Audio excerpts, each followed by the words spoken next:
Bienvenue dans Pour le meilleur et contre le pire, le podcast qui donne voix aux histoires de mariage, les vraies.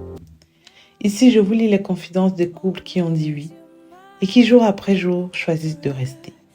Des récits de tendresse, de lutte, de doute et de foi en l'amour. Parce que le mariage, ce n'est pas juste une promesse faite un jour, c'est un chemin à deux, entre éclats de rire et silence lourd. Que vous soyez célibataire, en couple ou simplement curieux de ce lien sacré, prenez place. Ces histoires sont pour vous, pour nous. Bienvenue dans l'intimité du mariage, dans toute sa vérité.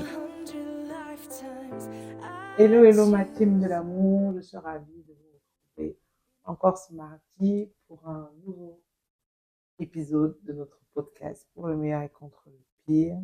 Cet épisode est assez particulier parce qu'aujourd'hui, je ne vais pas vous lire une histoire, mais nous allons l'écouter, vous et moi, parce qu'aujourd'hui, j'ai une invitée qui est chère à mon cœur, une invitée qui a participé en grande majorité à ce que je crois que l'amour existe et que le mariage est bon.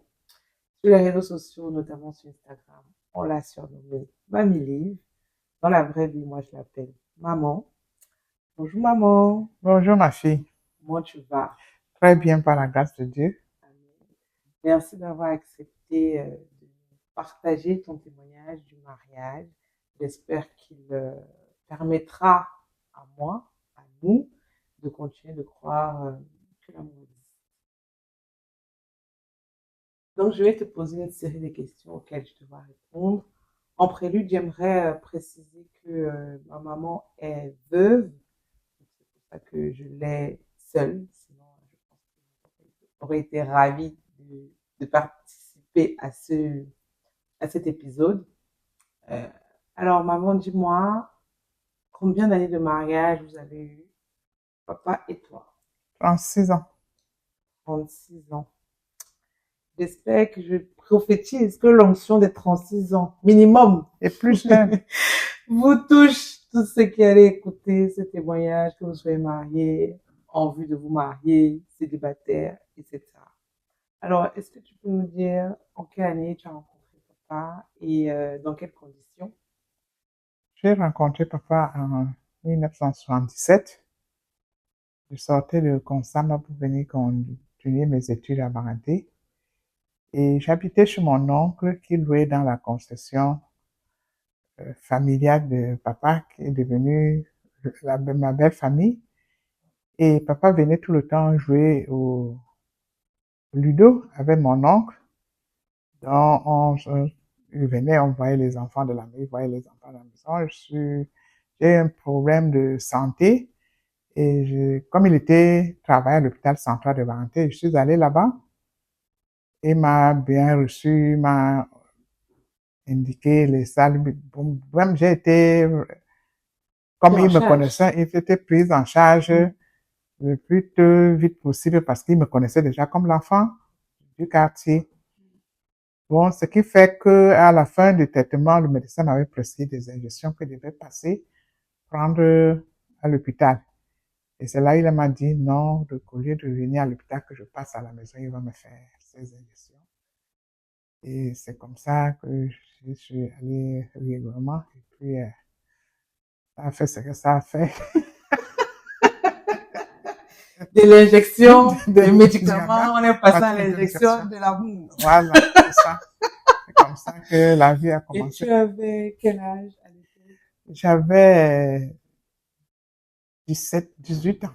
Et papa, vous avez dit? On a 8 ans d'écart. Donc, il avait 22 ans. Oui. 20... Ah, non, pas 22, c'est 8 ans. Il avait 26 ans. 26 ans.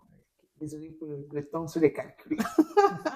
Ok, donc entre le moment où les injections et voilà, on commence à se côtoyer pour plus et vraiment le je veux qu'on se marie, il se passe combien de temps? 3 à 4 mois, hein.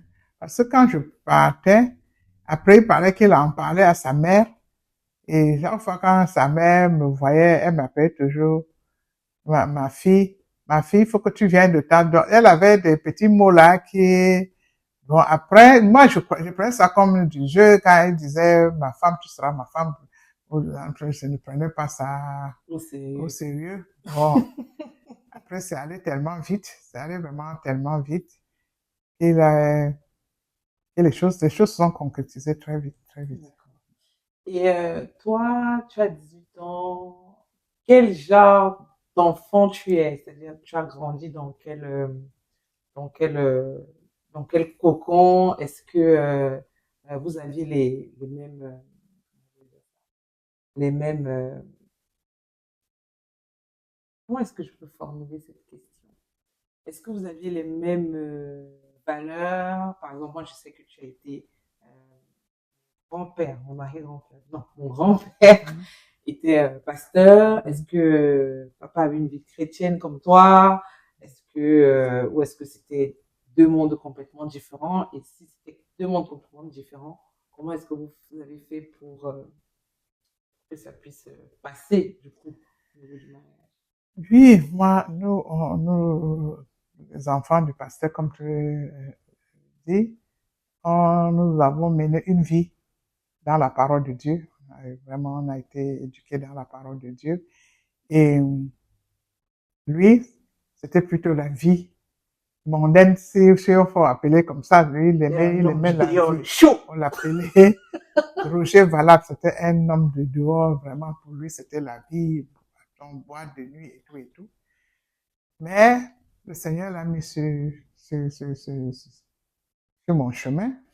Et quand on est allé rencontrer mon père, il lui a dit, je ne veux rien, sauf que ma fille soit mariée à l'église. Donc, va faire tout ce que tu peux faire, mais que tu l'amènes devant l'église, même si tu ne me donnes rien. Et c'est comme ça, euh, étant donné qu'il était de berger, on a utilisé une façon d'un catéchisme peut-être d'un mois et qui devait continuer après le mariage. Et c'est comme ça que il a commencé à changer de vie, à s'intéresser à la chose de Dieu. Mhm. Pour, pour dire qu'à la fin même, vers la fin, c'est lui-même, il était même beaucoup plus présent à l'église que moi et il a même évolué dans les étapes de ministère, puisque il est monté, il est parti là, de simple paroissien au conseiller paroissial et au moment où il devait monter ancienne d'église parce que c'est lui qui met mon nom comme conseillère paroissiale. Juste à l'époque, j'étais juste président d'un groupe dans ma paroisse. Il a mis mon nom parce qu'il voulait monter déjà ancien d'église. Malheureusement, euh, il n'a pas pu parce que la mort l'a trouvé le 2 mai 2014. 2014. Ok. Donc, la première leçon, en fait, c'est vraiment que on peut venir de deux univers, je ne sais pas s'il faut dire ça, Différent. différents, Oui. mais quand on a envie de bâtir ensemble, on arrive à trouver des compromis et parfois ce que l'autre pensait n'est pas possible Oui. Tout est possible. parce que l'amour et tout ce qui se mélange font en sorte que ça puisse être possible. Donc, on rend grâce à Dieu pour ça. Oui, oui. Et les premières années de mariage, comment ça se passe? Est-ce que c'est difficile? Est-ce qu'il y a des challenges? Voilà, comment se passent les premières années? Vraiment. Parce qu'on dit souvent que les premières années de mariage sont très challengeantes parce que vous découvrez tous les deux. En plus, il y a des enfants qui arrivent. Ça peut être, Oui, voilà. la première année, ça n'est toujours pas facile. Parce que, comme je vous l'avais dit, comme je l'ai dit tout à l'heure, c'était un homme de vie, de vie. Ce n'est pas avec un coup de maquette qui devait trancher ça, que ça devait passer comme ça. Mais c'était vraiment, il a fallu du temps et il a fallu même que je puisse intégrer ça comme une partie, comme quelque chose de normal dans parce que quand tu vois qu'il a déjà fait ci, il a déjà fait des efforts jusqu'à ce niveau. Si ce n'est pas vraiment, mieux vaut prendre ça et composer avec et évoluer. Bon, les enfants, on a eu la chance que notre premier enfant on a fait un morné, l'enfant n'a pas, bon, là, ça aussi, un peu plus que, mais comme Dieu fait ces choses, ça m'a permis de passer, de partir à l'école normale pour me former. Et c'est pendant ce temps que j'ai conçu, c'est qui est la première fille aujourd'hui. J'aimerais souligner un aspect dans ce que tu viens de dire pour qu'on comprenne bien. Donc, tu as dit, quand tu as connu papa, euh, c'était un fêtard, on va dire ça comme ça, et c'est un comportement qui a plus ou moins perduré tout au long de vos années de mariage, du moins, surtout au début. Et pour pouvoir faire avec, parce que tu as dit que tu as réussi à faire d'une manière ou d'une autre avec, tu t'es concentré sur les efforts qu'il faisait et surtout sur toutes ces qualités qu'il avait en intégrant que voilà, ces défauts-là, ça devait ou pourrait faire partie de votre vie. Et je trouve ça pertinent parce que je trouve qu'aujourd'hui, dans nos relations de couple en général, de ce que je lis souvent sur Instagram en DM ou même sur la toile de façon générale, je trouve que on est très peu patient. Patient autant sur les projets qu'on a envie de faire en tant que jeune couple, mais surtout sur l'acceptation d'autrui.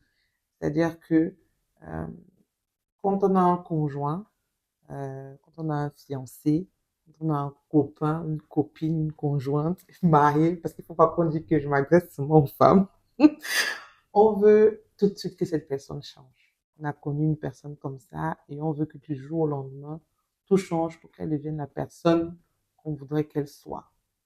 Euh, et du coup, on se concentre beaucoup sur les défauts. Même si c'est seulement 5%, j'ai l'impression qu'on va s'accrocher sur ces 5% et oublier tout ce que la personne fait bien ou le petit effort que la personne fait bien. Et très souvent, du coup, ça amène des discordes.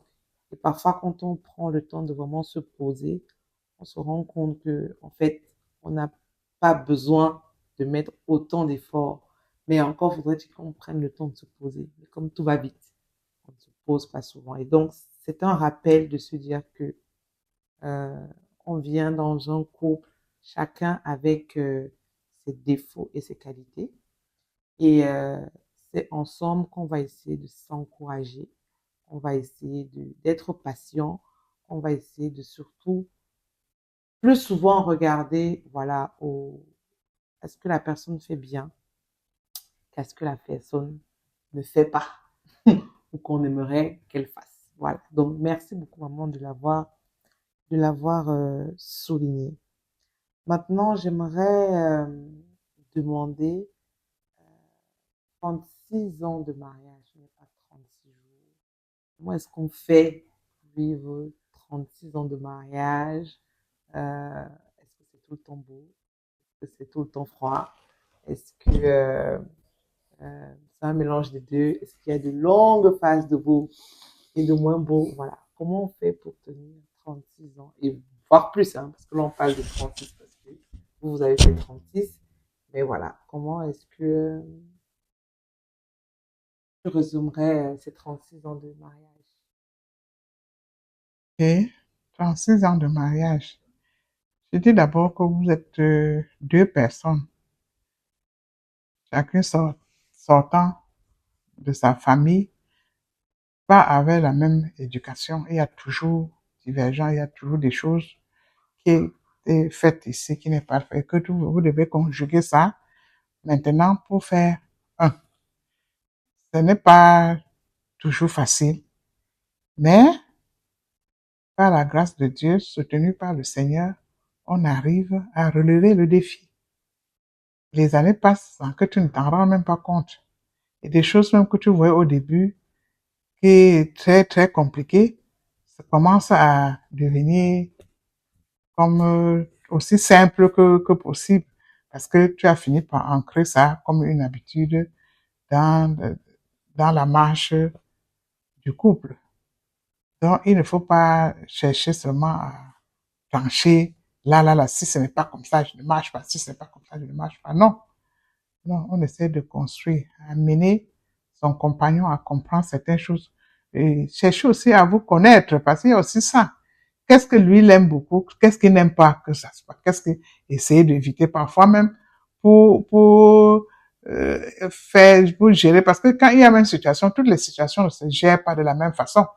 Cette faute peut se gérer par telle ou de cette autre. Comme j'ai dit, mon mari, lui, il aimait beaucoup l'harmonie et moi, je boudais beaucoup aussi quand il y avait une situation. Mais il savait déjà que il y a des choses qu'il ne peut pas faire pour que je boude. Mais moi aussi, je savais que quand il y a quelque chose, quand je reste sans parler, ça n'est pas. Donc, on essaie de se connaître comme ça et on évolue. Ça dit, je ne peux pas faire comme si, il peut pas faire comme ça. Et quand il arrive, on sait comment gérer chaque cas. Donc, c'est comme ça qu'on fait et on évolue dans le mariage. D'accord. Donc, ce que je comprends, c'est il est important de connaître son partenaire, Oui. parce que connaître son partenaire permet de mieux gérer les situations de couple. Oui. On sait, quand il y a telle situation, comment aborder, comment ne pas aborder, qu'est-ce qu'il faut diminuer, qu'est-ce qui l'intéresse, qu'est-ce qui ne l'intéresse pas, Oui. etc. Et je trouve ça en effet pertinent, parce que est-ce qu'on prend vraiment le temps aujourd'hui, dans nos vies de couple, à connaître véritablement notre partenaire? Qu'est-ce qu'il aime, qu'est-ce qu'il n'aime pas, à quel moment il faut lui parler? Parce que je pense que ça, c'est un gros problème de notre génération. Mhm. C'est que quand on a un problème, on veut que ce soit réglé tout de suite. Il y a deux catégories. Les personnes qui vont bouder en se disant, il m'a fait du mal, elle m'a fait du mal, c'est à elle de venir me trouver. Et parfois, on ne va même pas exprimer le véritable problème, c'est-à-dire qu'on va vouloir que la personne devine. Et il y a l'autre catégorie de personnes, c'est le problème doit être réglé à la minute, à l'heure, au moment que je veux, etc. Alors que parfois, un problème peut dormir et il est plus facilement géré demain. Et ça, je pense que c'est quand on commence à connaître son partenaire, c'est qu'il y a des moments où il vaut mieux arrêter. Quand il a dit ça ou qu'elle a dit ça, ce n'est peut-être pas le bon moment de lui parler, de lui répondre. On peut venir plus tard pour pouvoir discuter de ce sujet-là. Donc, important pour réussir à faire beaucoup d'années de mariage, vous devez connaître avec qui vous êtes marié et comment l'appréhender au quotidien. Merci, maman. Si je devais te demander quelques conseils, je ne vais pas te donner un nombre, mais quelques conseils que tu pourrais donner aux personnes voilà, qui ont envie de bâtir une vie de couple épanouie, heureuse, quels conseils je pourrais donner? Ok, dans un premier temps, quand nous devons savoir que nous sommes tous les créatures de Dieu. Et quand vous décidez de construire une vie de couple, tu dois prendre d'abord ton conjoint, ton partenaire comme une créature de Dieu. Et qui dit créature de Dieu, c'est quelque chose de précieux que tu dois entretenir. Parce que les créatures de Dieu ne doivent pas être foulées. Donc, quand tu mets ça, c'est un enfant de Dieu. Comme je suis enfant de Dieu, lui-même est enfant de Dieu. Donc, je ne vais pas faire comme si lui, même si je connais plus la parole de Dieu que lui, je ne dois pas faire comme si je dois le dominer ou je dois lui imposer certaines choses. Non. C'est la créature de Dieu, nous devons respecter. On respecte tout ce que Dieu a créé. Et on essaie de travailler pour plaire à Dieu, pas pour plaire aux hommes. Ne soyez pas dans un couple et vous montrez au dehors que vous êtes ceci, vous êtes ça, alors que devant Dieu, Dieu ne voit pas l'amour conjugal vraiment en vous.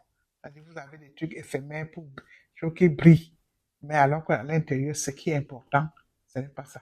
Prenez d'abord ça comme créature de Dieu et façonnez votre couple pour plaire à Dieu selon la parole de Dieu, selon les méditations, selon la lecture de la parole.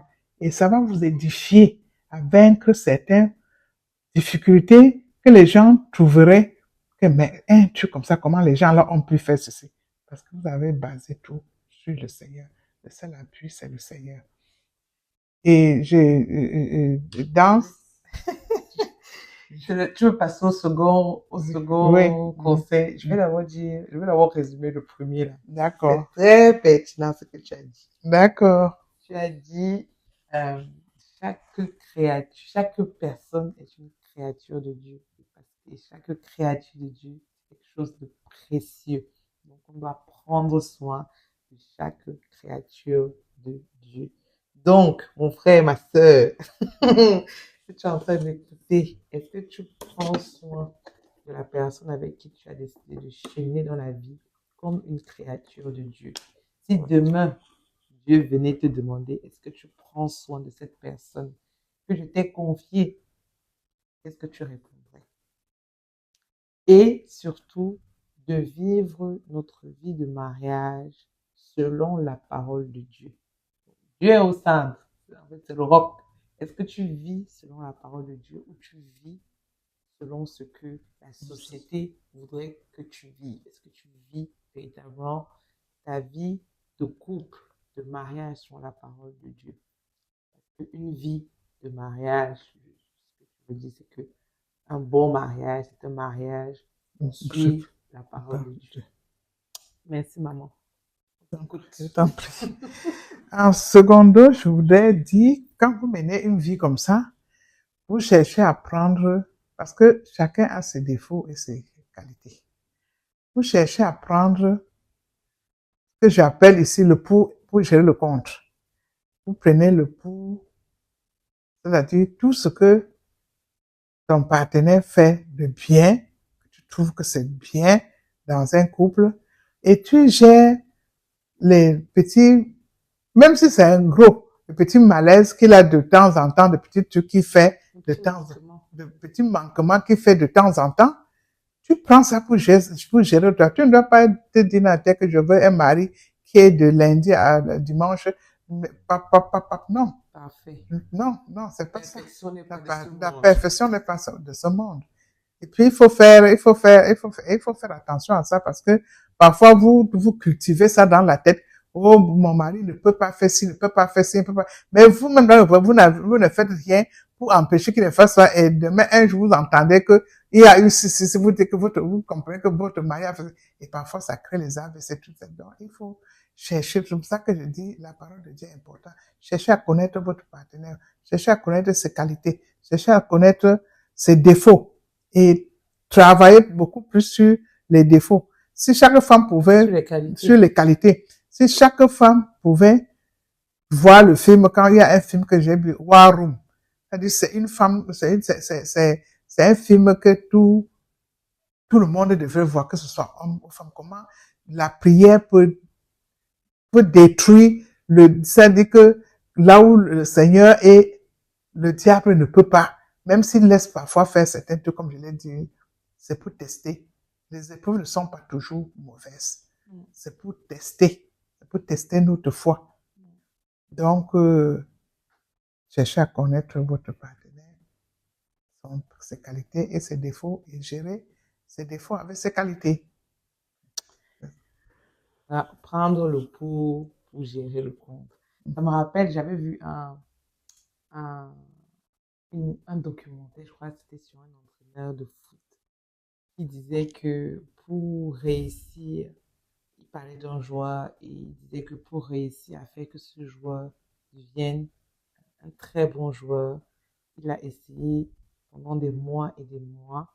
Il a vu quels étaient les manquements du joueur, mais il a vu également quelles étaient ses qualités. Il a essayé pendant des mois et des mois à travailler davantage ses qualités. Il l'a façonné pour que ce qu'il connaissait devienne sens, c'est-à-dire qu'il arrive à faire avec tellement de légèreté, tellement de facilité, c'est bon, que c'est venu couvrir en fait ses manquements. Et je pense en fait que c'est ce que je veux dire, c'est que quand on voit notre partenaire ce qu'il fait bien, quand on voit qu'il fait des efforts, on doit davantage l'encourager, mettre en avant ces qualités-là et venir en fait minimiser en fait Et c'est vrai, on dit souvent que dans le subconscient a tendance à rapidement regarder ce Ce qui qui est est mauvais. mauvais. Et donc, quand on a formaté notre cerveau à regarder ce qui est mauvais, on minimise en fait ce qui est bon. Bien. Et pourtant, si on façonne notre cerveau à se dire, je me concentre sur ce qui est bien, j'encourage ce qui ne va pas. Et au fur et à mesure, voilà, comment je vais dire ça? On façonne, en fait, on essaye de gérer au quotidien, mais en s'appuyant davantage sur le bon plutôt que sur le mauvais. Oui. En fait, c'est ça. Et en troisième, est-ce que tu as un troisième conseil? En troisième, je vous dirais la vie de couple, le dialogue.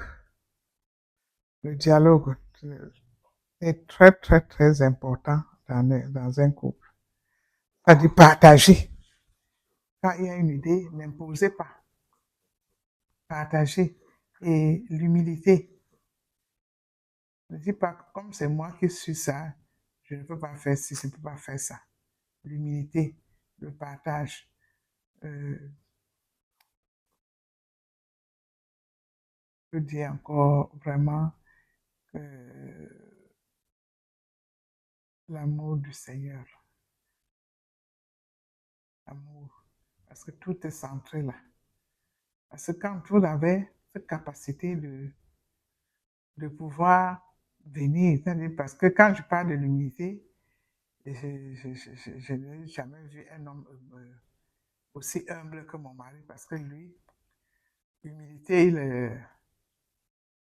quand il savait qu'il y a quelque chose, même si il était toujours là, même quand il est toujours là pour demander pardon en premier lieu. Oui.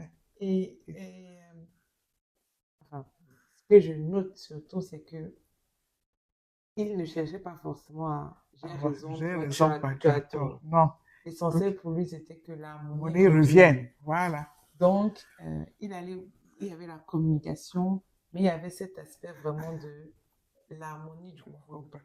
Donc, même s'il estimait qu'il avait raison, on va d'abord s'asseoir, on va discuter. Et là où il faut demander pardon, on demande pardon. Là où il faut dire que, ok, c'est ce que je n'ai pas apprécié, on dit que, ok, c'est ce que je n'ai pas apprécié. C'est vraiment dans l'unique but.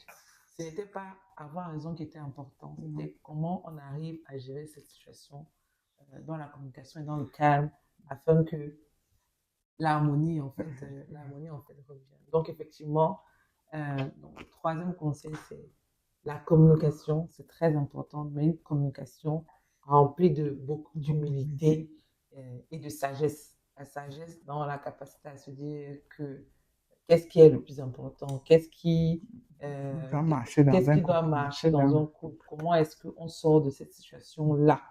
Et l'humilité, c'est cette capacité à se dire que je peux demander pardon, je dois même demander pardon, parce que c'est important de demander pardon quand on a tort et accepter également les excuses de l'autre s'il nous demande pardon. Voilà. Je voulais ajouter aussi, et beaucoup plus éviter, dès qu'il y a un petit souci, de courir vers tel ami, tel membre de la famille, tel ceci pour en parler. Là, c'est deux personnes. Ça dit que, je crois, moi, j'ai fini mes 36 ans, on ne nous a jamais mis à terre comme ça pour nous juger. Ça ne veut pas vous dire qu'il n'y avait pas de problème. On essaie de gérer le problème pour que ça ne sorte pas. Ça veut dire que les problèmes doivent se gérer. Il faut que ça soit vraiment quoi? Peut-être, je ne sais pas. Pour que vous appelez les gens, que les gens s'asseyent pour dire qu'on vient juger dans un couple. Non. Moi, je n'ai jamais, pour moi, c'est pas important. Même, ça va même jusqu'à mes frères et tout ça, pour que les gens mettent, si tu as un problème, discuter à deux. C'est un problème à prendre peut-être pour les enfants, pour discuter ensemble. Vous essayez de voir ce qui est pour, ce qui est contre et tout et tout.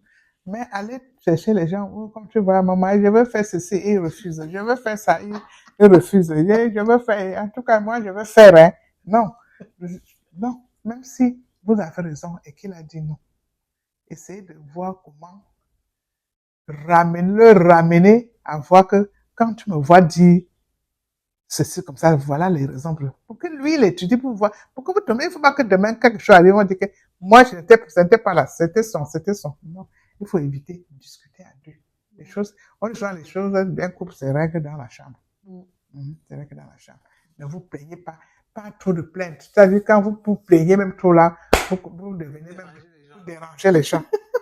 Restez si bien que les gens vous voient vivre. Même si on voit, comme je disais, que mon mari était quelqu'un de d'autre, même si on le voit rentrer à Dieu, c'est comme ça, personne n'a le courage de venir se mettre pour te demander que j'ai vu, parce que je n'en parle pas. Je n'en parle pas et personne ne peut venir. Donc, c'est aussi le problème de couple, c'est gérer à deux.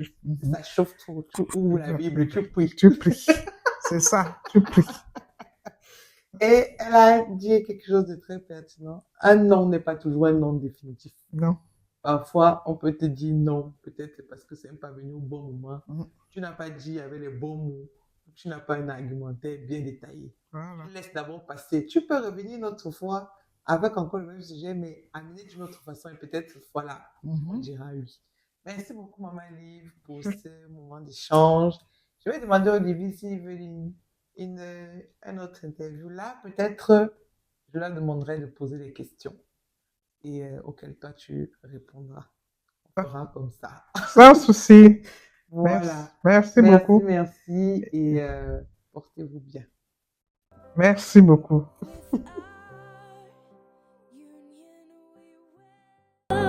Move mountains, we will live on our knees.